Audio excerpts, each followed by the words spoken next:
Welcome to the Investor Coaching Show, a podcast to help you get an insider's view of the financial world and escape common investment traps. And here's your host, Paul Winkler. And welcome. Investor Coaching Show, Paul Winkler, Evan Barnard, Ira Work. Evan eating a hot fudge sundae in front of all of us, Ira. My wife's going to hear and that, not sharing this. This is something. Cindy's going to hear that. She's going to. I'm busted now. I don't hear myself. She knows what you do. She knows what you do. I mean, this is not a secret. Do you hear me? I don't hear me. I mean, really? But you know what? Actually, I don't want him to share. I wanted him to bring my own for me. Well, that's. I know. I didn't mean for him to share it. Well, you said he's not even sharing. I mean. Okay, so technically it was bringing enough for everybody. Right. I mean, that's like the right thing We learned to that. do. We learned that in elementary school. That's right. But you know what? Actually, he's a capitalist, and we're actually like socialists. I'll sell you some ice cream. Yeah. that is true. Okay, I take it back. Keep your stinking ice cream.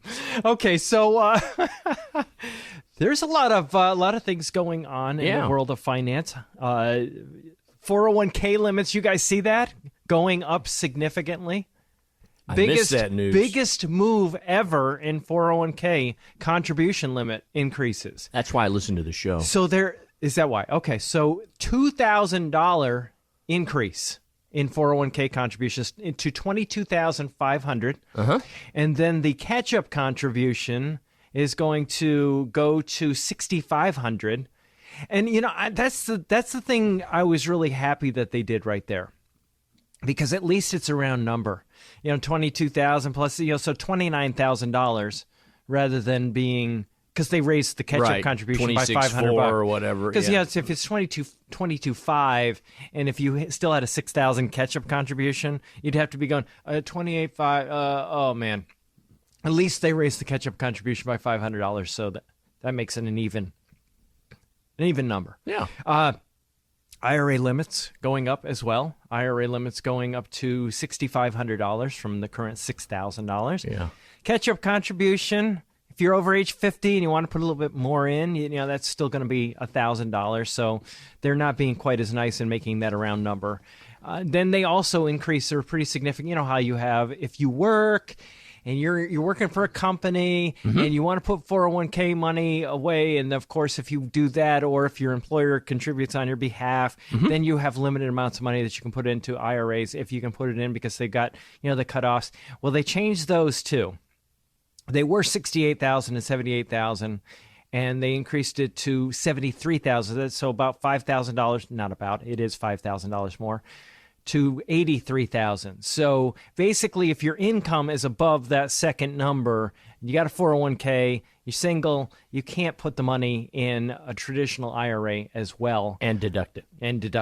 You can put it in. That is technically correct. Yes, thank you. Yeah, thanks for and you can't deduct it, which would be for me a deal breaker. If you can't deduct it, unless you're going to do a backdoor Roth IRA, and then then you got to worry about whether you got another IRA someplace else, and you got to aggregate them and all that stuff. Yeah, that's the technical term for that. Blah. That's code section 417. Yeah, I was like, oh, this is complicated. I'm sorry, I can't make it any simpler because it is complicated. And then you have for couples married filing jointly, and you have a spouse that makes an IRA contribution. They're covered by a workplace plan. Then the deduction is phased out for taxpayers with income between $116,000 and $136,000. And that goes up from $109,000 to $129,000. So, you know, basically this is more financial planning, job security numbers coming at you. Did the Roth numbers go up as well? Yeah, well, the Roths would be in tandem with the IRA, yes. Yeah, no, I mean the what is that coming up? Dollar. Yes. Thank threshold. you. Yes, 218 to 228. Excuse me. Wow. Yeah. Okay, so that is a pretty good increase. But did they increase the contribution from 6,000? No, well, yes, to 6,500. Yeah, that's what I said. Same. All right. Yes, yeah, that's what I thought he was asking. All right. Okay, so yeah, that's what's going on there. They've also increased the floor for income tax. So if you, let's say, you make the same $75,000, you're going to actually pay less money in 2023 than you will for this year. Are you talking about the tax brackets? Yes. Changing? Yes. Yes. Yeah, I didn't look at that. Okay, so Yeah. which is yeah, that's great. Yeah, so they increased it by about $1,500 at the first level, from $20,550 to $22,000. I have not seen anything in regards to the Social Security number. Have you guys seen anything about that Social Security? What you got to pay taxes on as far as the income limit? Yeah, the income limit. I have was, not. It was on the 140. I know it's pushing 140 now. Yeah, that's exactly what I was going to say. $140,000 range. But I don't know that they came out with anything regarding that. Well, maybe we could see if there's anything regarding that right now. Yes, they've increased it to $160,000. There you go. You 100. get to pay Social Security taxes for another $20,000. See how lucky you all are out there. We think that the system's going to go broke. No, I can underfund another $20,000 of a pension plan. Yeah, with those. So if you don't know what that is, I guess that beats the donut hole thing. Yeah, because they were talking about actually going and making you pay Social Security taxes on income up to it was 140. Yeah, and then it was going to go for up to like 300,000. You were able to get away with not paying anything on income up to 100 to 300,000 or something like that. Right. And then you were going to pay taxes on everything after that because they knew that the number of people that were above that limit, there weren't enough of them to vote them out of office. So, they decided that they were going to say, yeah, the people making above 300 is not a huge lobby for Congress. Yeah, and unfortunately, they are the people that employ other people. So the reality of it is it has a negative impact, and hopefully they don't do that. Well, they did increase the SEP IRA contribution from 61 to 65. I saw that. 66. I saw that. I saw that the SEP went up pretty significantly that's as well. because of the income limit on Social Security. That was about 9%. It's all tied to the same number, isn't it? The 160 that you max out for Social Security. I don't know that it's actually if that. I don't know. You're the enrolled agent around here. That you count for income. You should know the answer to that. Go ahead. So that was a rhetorical question. You put that pressure on him. There you go. That's there. Take that. Let's see. What is that? The 415 limit, something like that. No, he's trying to get out of it by baffling us with numbers. Okay, so there was a question, and we have a way to ask questions for the show, paulwinkler.com/question. And there was a question regarding, Jerry asked a question regarding ESG. And he says he's interested in the impact on ESG infiltration into energy sector and others. So that environmental social governance, these funds, and I did a whole thing on the workshop yesterday. And we'll have another version of that coming out before too terribly long. We're actually going to announce having another date for that workshop again. But it was the 6 things that could really screw up your retirement portfolio. Mm-hmm. And it was an alliteration.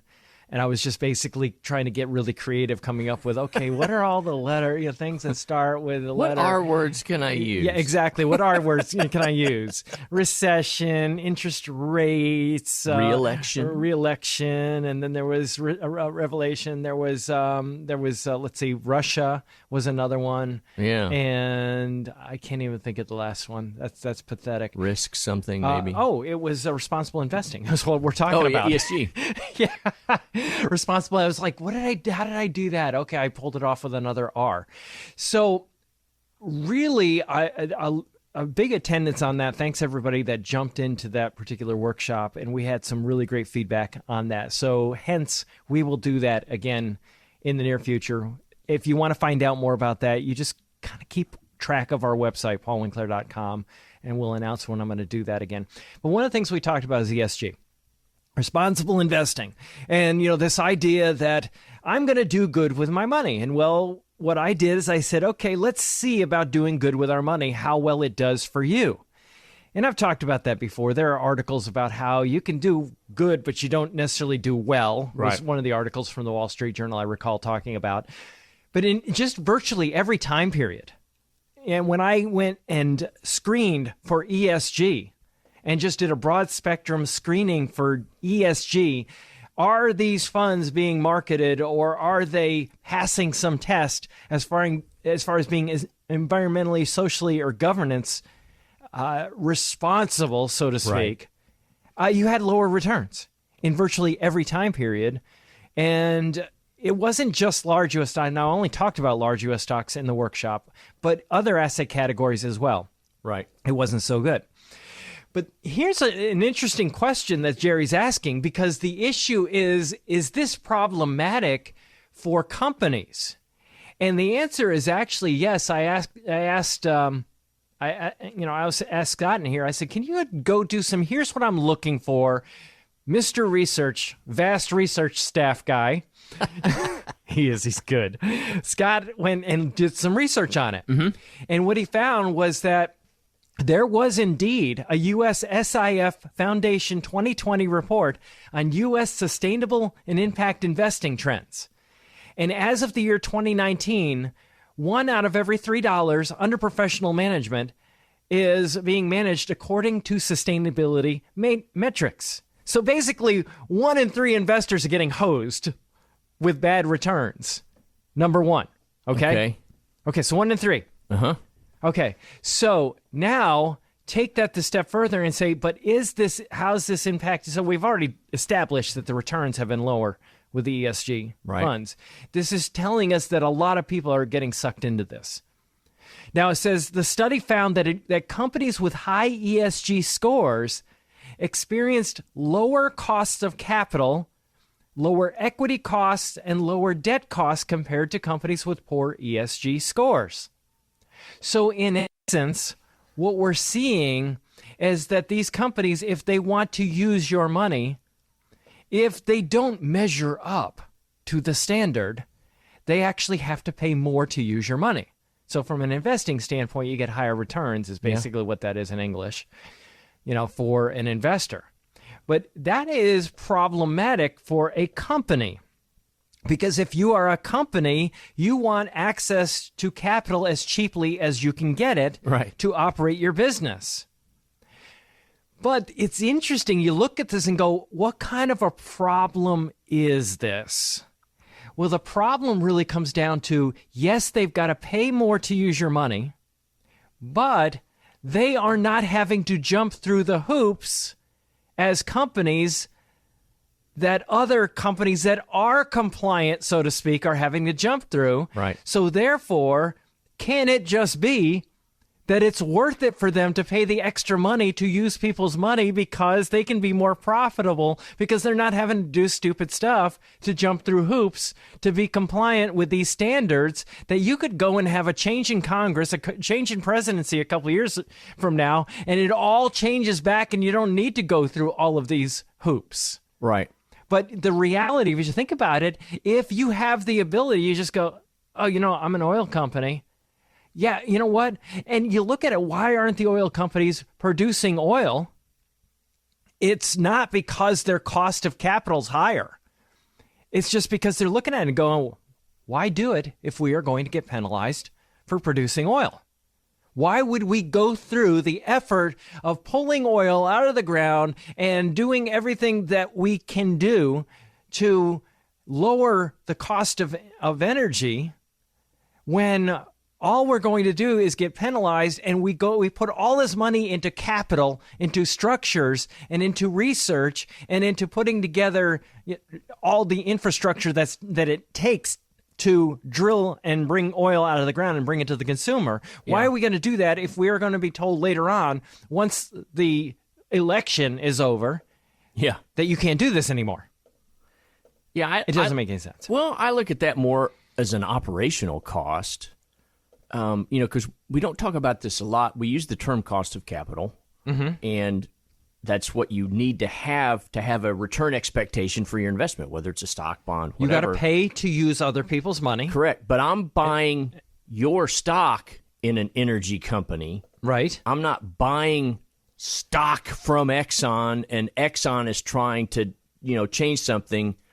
As an individual investor, I'm looking at what's the risk of you making money with all of these ESG issues.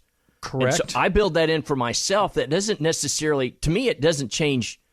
Again, let's just use Exxon as an example. I don't think it changes a lot of their metrics looking at the cost of capital from that standpoint. I agree. And the only place it might is in the debt or the bond area. Could, yeah, for sure. So that's all I'm talking about. So if you look at that, yes, you're correct. The stock price will be a little bit lower. It may be artificially lower. I'll build in the gain for the risk that they As an could investor. get punished for being unwoke. Yeah. Yeah, that's absolutely correct. I wonder if this would be an interesting thing. I wonder if there is, I'm going to call it a break even because I can't think of a better term right now. Mm-hmm.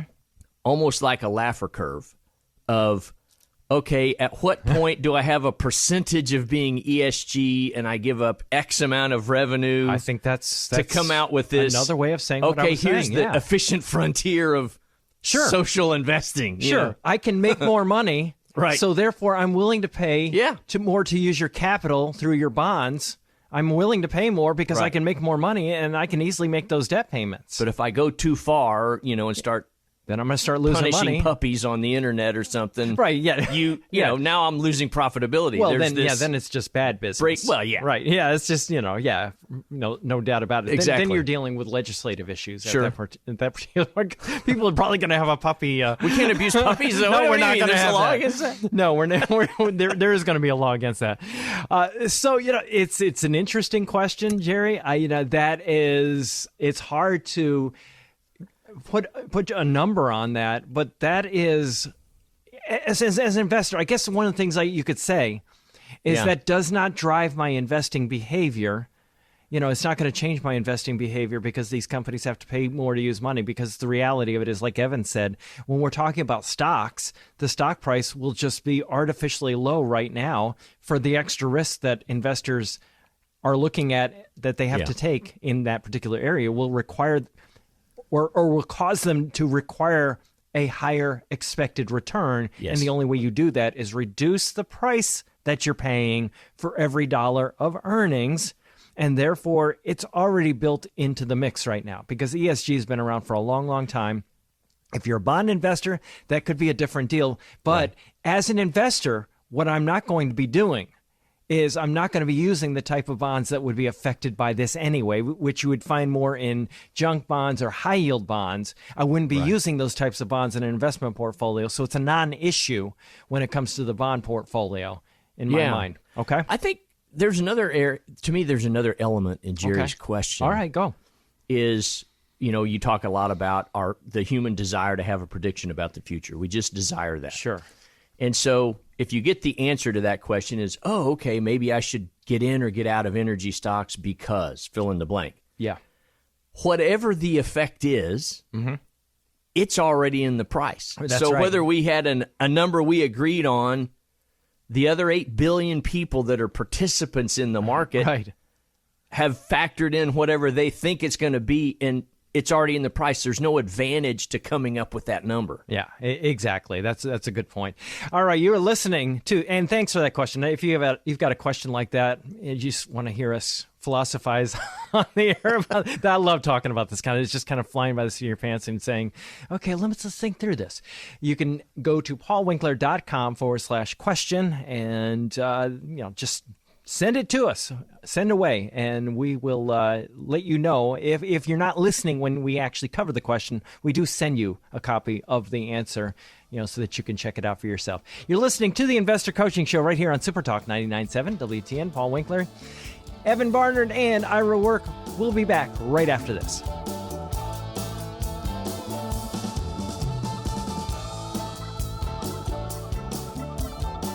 All right, we are back here on the Investor Coaching Show. Paul Winkler, Evan Barnard, Ira Work, talking the world of money and investing. And man, there's so many things that I could talk about, but I don't even know where to. So, you were on the workshop yesterday. I was. You were on that. Takeaways. I even did a stealth comment for. Did you do a stealth comment? Okay. I logged in under my assistant's link.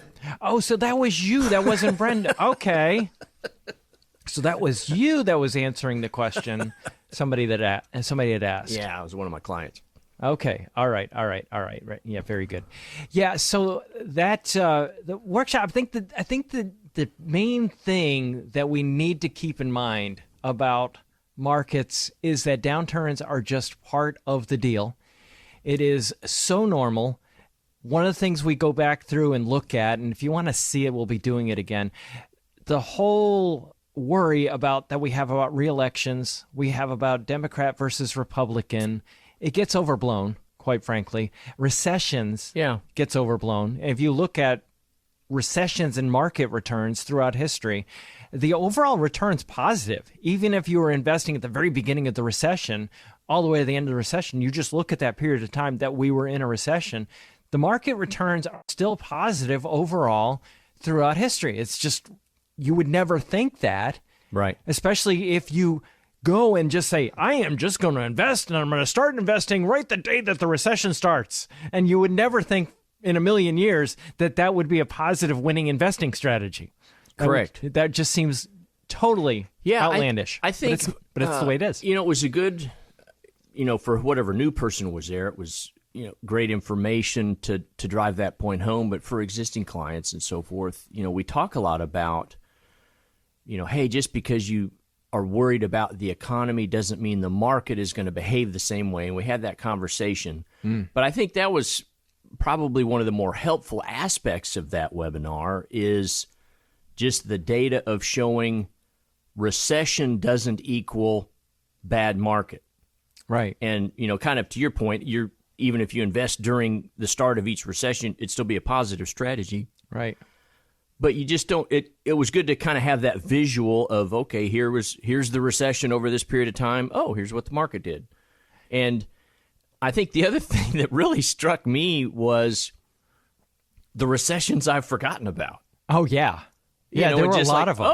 That was one too. Oh, yeah, and, we went, yeah. Oh, that was nothing. But that's, now 20 years so ago, true. and you think that's just out of sight, out of mind, and all we can pay attention to is this recession. Isn't that funny? I think that's so right, is when you're in the middle of it, it's horrors. It's like that analogy that I used one time. Michael Del Giorno and I were talking, and I said, like a mosquito. Or it was a fly. It was a fly. It's like a fly on the wall. You look at it and go, ooh, that's a little dot on the wall. And then Michael finishes the sentence. He goes, but you get it under a microscope and how ugly it is. Right. Well, you're in the middle of a recession. It's ugly and it's scary. Well, it's the same thing where, you walk through the terminal onto the plane. You're confident about getting to your destination. You're excited. You're looking forward to it. Yeah, man. And you get up, and then you hear the announcement. The flight attendants are handing out their peanuts and their beverages. And then you hear the announcement, flight attendants, please take your seats. Yeah. We're going to go into turbulence. Right. And then all of a sudden, the airplane starts bouncing around. And you're not thinking, we're going to come through this. You're like, oh, my God, what's going to happen next? And I love the analogy because you look at the flight attendant and go, are they panicking? Right. You got your eyes on them and going, oh, they look like they're okay. They don't have a look of total fear on their face. And then I'm just then worried you go, that okay, maybe I don't have to worry about this. I'm just worried they stopped serving drinks 2 rows before they got to me, and then they have to sit down for turbulence. No, you didn't want the drink. I didn't get any peanuts. No, you did not want the drink because you'd be wearing it. If the turbulence is too bad. So I started this business in March of 1984. Yeah. And 84, 85, 86 were really good. And even the first half of 87, up until October was really good. The stuff hit the and fan. then boom. Yeah. And for the next year, when I was calling people up, trying to get them to become investors or trying to get them to buy something new from me. Yeah. I mean, a year later, people were talking about, oh my God, no, I've lost so much money so far, I'm not getting back in the market right now. A year later. Now, it's funny you say that because I actually had somebody ask a question. They said, I've been watching the market, Paul. Do you think I should actually keep putting money in my 401k? And because the markets, right. And there aren't markets that aren't down year to date. I mean, it's just really every area of the market now to varying amounts.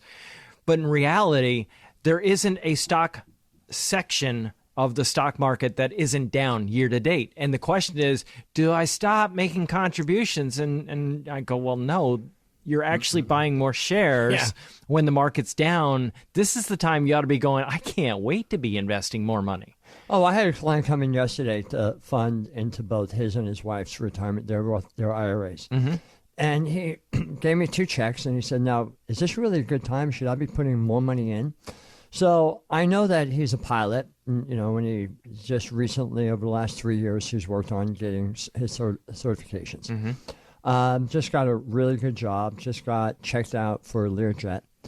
And I said to him, well, let me ask you this question. There's a magazine for pilots called Sporties. And it's all the stuff you can buy, the watches. Why do you know that? The headsets. That's what I want to know. Why does he know that? All of the stuff that a pilot would need for the plane and everything else. I said, well, let me ask you this question, Brian.